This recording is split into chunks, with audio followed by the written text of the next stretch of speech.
নতুন একটা hair colour করে ফেললাম ঈদের আগে। আর এবার আমি হেয়ার কালারটা করেছিলাম হেয়ার এক্সপার্ট আলী ভাইয়ার কাছে, যিনি কিনা ইন্ডিয়া থেকে বাংলাদেশে আসেন প্রতি মাসে। তার কাছে এটা আমার করাটা একদম ড্রিম ছিল। তাকে যেয়ে আমি বলি যে ভাইয়া, আমি আপনাকে ফুললি ট্রাস্ট করি, আপনি যেভাবে করে দিবেন, আমাকে যেভাবে মানাবে এরকমই একটা কালার করবেন, বাট খুব বেশি লাউড না, একটু ব্রাউনিশ টাইপ কিছু রাখবেন।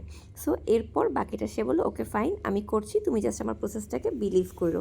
এরপর সে আমার চুলে একটার পর একটা কালার অ্যাপ্লাই করছিল, হাইলাইট করছিল, অ্যান্ড আমি ফুল টাইমটাকে কিছুই বলিনি, জাস্ট সে তার মতো করে গেছে। অ্যান্ড লাস্টে যে টোনটা আসছে আমার এত পছন্দ হয়েছে। আমি জানি না আপনাদের কেমন লেগেছে, আমার আশেপাশে মানুষ আমাকে কী বলেছে, কী মনে হয়েছে, আমার কিচ্ছু আসে যায় না।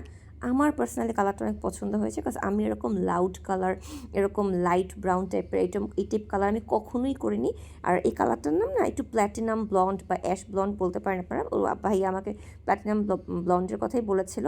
সো আপনারা চাইলে এটা করতে পারেন আলী ভাইয়ের কাছে। আলী ভাইয়া কিন্তু স্যালন গ্ল্যান্সে বসেন, মানে আসেন, তিনি প্রতি মাসে একবার করে আসেন। সো তখন কিন্তু আপনারা চাইলে সার্ভিস নিতে পারেন তার কাছ থেকে। আর আমি বলবো হেয়ার কালারের জন্য তিনি বেস্ট বেস্ট বেস্ট।